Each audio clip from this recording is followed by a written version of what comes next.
Ah, je vous savais très bien quand je vais parler aujourd'hui. OnlyFans. C'est une application que ma foi je me suis pas du tout intéressé. Mais vous me l'avez demandé tellement de fois d'analyser ça, parce que à croire que je suis le mec qui analyse tout ce qui se passe sur internet, c'est pas totalement faux non plus, faut pas exagérer. Donc aujourd'hui pour vous, j'ai décidé de me renseigner un petit peu ce qui s'est dit sur OnlyFans et vous donner mon point de vue par rapport à ça. Parce que autant réagir, autant vous donner un petit peu...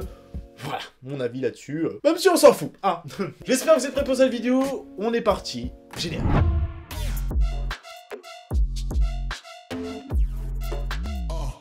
En vrai, avant de commencer cette vidéo, je me suis blindé de vidéos qui parlaient de OnlyFans parce qu'évidemment, déjà de 1, j'avais la flemme de faire les recherches, et de 2, je me dis qu'il y a sûrement des gens qui ont déjà compilé tout ça, et de vous montrer un petit peu ce que ça fait.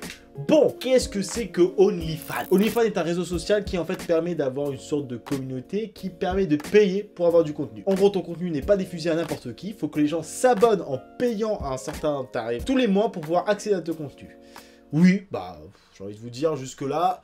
pas grand chose de flagrant. Mais ce qui OnlyFans a fait beaucoup bouger ces derniers temps, c'est parce qu'en fait, plein de personnalités un petit peu du monde adulte, et surtout d'influenceurs qui sortent tels le Facebook, YouTube, etc., se sont mis sur OnlyFans pour proposer du contenu un petit peu exclusif. En gros, ce que je veux dire par contenu exclusif, c'est des photos un petit peu plus osées que Instagram bloquerait complètement. En gros, vous payez tous les mois pour accéder au compte de votre influenceur préféré, et en échange, il vous propose potentiellement des photos un peu plus sexy, voilà, c'est tout, y a pas d'explication. Et bah, qu'est-ce que j'en pense de ce genre de truc? Bah, les gens font ce qu'ils veulent, hein, j'ai envie de vous dire. Il y en a plein qui sont choqués, il y en a plein qui vont dire non mais c'est scandaleux, t'imagines vendre son corps comme ça, les gens ils s'en ont rien à foutre. À partir du moment où tu te sens bien dans ta peau, à partir du moment où t'es bien avec toi-même, si tu juges que ça te dérange pas de monétiser ton corps pour faire un peu plus d'argent, avoir des abonnements et choses comme ça, bah, qu'est-ce que tu veux que j'y fasse, en fait, c'est pas mon problème. Bon, après, il y en a qui vont se poser la question, qu'est-ce qu'il y a sur OnlyFans? Bon, vous savez très bien, en fait, la plupart des gens qui sont sur OnlyFans,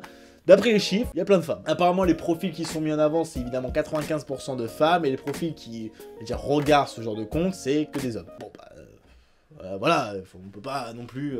En fait, c'est comme les streamers que vous suivez. Chaque mois, vous pouvez vous abonner à leur contenu, en quelque sorte, sauf que bah là, vous avez des émotes, peut-être un accès à un Discord privé. Et là, en l'occurrence, vous pouvez avoir directement contact avec votre influenceur préféré, avoir des photos un peu plus exclusives, et des photos que, bah, vous ne verrez pas sous un certain nom. Si vous préférez comme ça... plus discret, on va dire. Mais c'est là où je comprends pas pourquoi il y a une polémique autour. Oui, c'est compliqué, oui, il y a des gens qui montrent un peu plus de leur vie intime sur ce genre de site. Mais les gens payent. En soi, c'est pas à la portée de n'importe qui. Oui, il peut y avoir des enfants qui s'abonnent à ce genre de truc-là. Bon, techniquement, un enfant n'a pas de carte bleue, donc qui s'abonne à ce genre de truc, papa, maman, retirez-leur leur carte bleue. Faut arrêter les conneries au bout d'un moment un autre. Faut pas plaider les gens parce qu'ils font ça sur ce genre de site-là. Moi, en vrai, quand j'ai regardé ça, je me suis dit, si tu veux faire, en fait, il y a des sites pour adultes qui existent et les gens me montrent beaucoup plus que ce qu'il y a sur OnlyFans. En fait, tout business est respectable parce qu'à partir du moment où tu assumes ton choix et tu sais que, bah, malheureusement, ça peut te suivre après, tant que t'assumes, ça peut te donner un certain bénéfice, tant mieux, et ça dépend pour lesquelles raisons tu le fais. Parce que plein de personnes se posent la question, mais pourquoi les gens ils font ça? Bon, il y a beaucoup aussi des gens, voilà, qui ont envie d'avoir un contenu un peu privé pour leurs abonnés, qui ont envie de partager peut-être une proximité avec eux, et d'autres qui l'ont clairement dit, ils faisaient ça que pour l'argent. Après...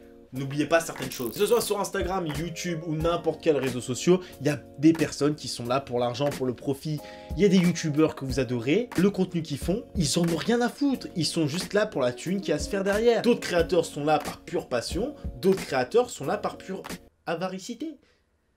Ça ne veut rien dire, on est d'accord. Et OnlyFans, bah c'est pareil. Les gens ont envie de proposer un contenu un peu plus sexy, qui est moins réprimandé, notamment sur Instagram, à leurs abonnés, via un abonnement qui est payant. Voilà, bah en fait, si les gens sont obligés de faire un peu, bah, de donner un abonnement pour avoir ce contenu-là, bah tant mieux. Il y en a plein qui vont penser que c'est un peu mêlé avec des... bon, oui, de la prostitution. Alors en fait, non, parce que je considère pas que ce soit ce genre de truc-là, parce qu'il n'y a pas contact direct déjà avec les gens, et bah désolé, mais on a des photos de mannequins, que c'est leur métier, qui font ça toute la journée, qui sont peut-être moins payés que des gens sur OnlyFans, et après, plus vous avez des fans sur OnlyFans, bah forcément, plus vos revenus sont importants. Donc si vous-même, vous faites vos photos, vous les postez sur un réseau social, et que ça vous rapporte de l'argent, bah c'est comme faire un magazine un peu olé olé, où tu es en lingerie ou choses comme ça, je vois pas où est le problème en fait. Après évidemment, ça peut choquer, il y a des gens qui n'ont pas l'habitude de voir ce genre de contenu. Évidemment, à mon âge, c'est moins choquant, tu vois, j'ai envie de te dire, des filles tout nues, j'en ai vu par milliers. Ah bah attends,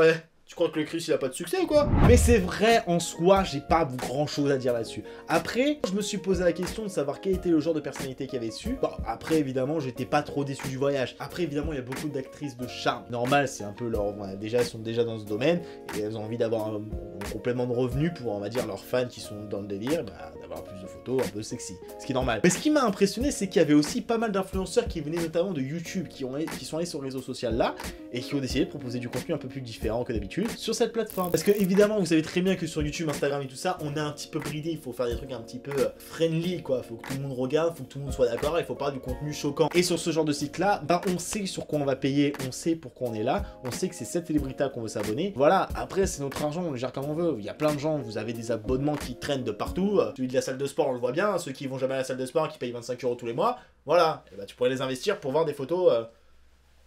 Oui, bon, c'est de la merde. Bon, bref, j'avais juste envie de faire une courte vidéo sur ce sujet-là parce que ça fait du bien de parler un peu de sujets un petit peu différents de d'habitude. Et moi, j'avais besoin de vous donner mon point de vue. Ce site-là, en soi, bah, ça existe. Il y a des gens qui peuvent faire des sommes astronomiques avec ce genre de site, comme n'importe quel réseau social. Il y a des gens qui sont très connus sur Instagram et qui font des sommes astronomiques. Pareil pour YouTube et pareil pour plein d'autres réseaux sociaux. Et bah, c'est ce qu'il faut. Genre, s'il y a des gens qui arrivent, tant mieux. Si... J'ai envie de vous dire, ça vous donne la motivation pour réussir. Après, évidemment, prenez conscience. Quand vous allez sur ce genre de site, que vous inscrivez sur ce genre de site, il va y avoir des répercussions. Vous pouvez tomber sur des gens qui sont mal famés, qui peuvent vous vouloir du mal, comme vous vouloir du bien. Il faut faire extrêmement attention et prendre conscience qu'il peut y avoir des conséquences derrière. Mais c'est valable pour n'importe quel réseau social. Vous pouvez très bien poster n'importe quoi sur Instagram, ça peut vous donner préjudice pour votre vie future. YouTube, peut-être que ce que je fais actuellement, ça peut me porter préjudice plus tard. On sait jamais. En tout cas les gens, j'espère que cette petite vidéo vous aura plu. Comme d'habitude, n'hésitez pas à laisser un pouce bleu, n'hésitez pas à venir vous abonner à la chaîne. Et sur ce, je vous dis rendez-vous pour une prochaine vidéo. Tchuss tout le monde.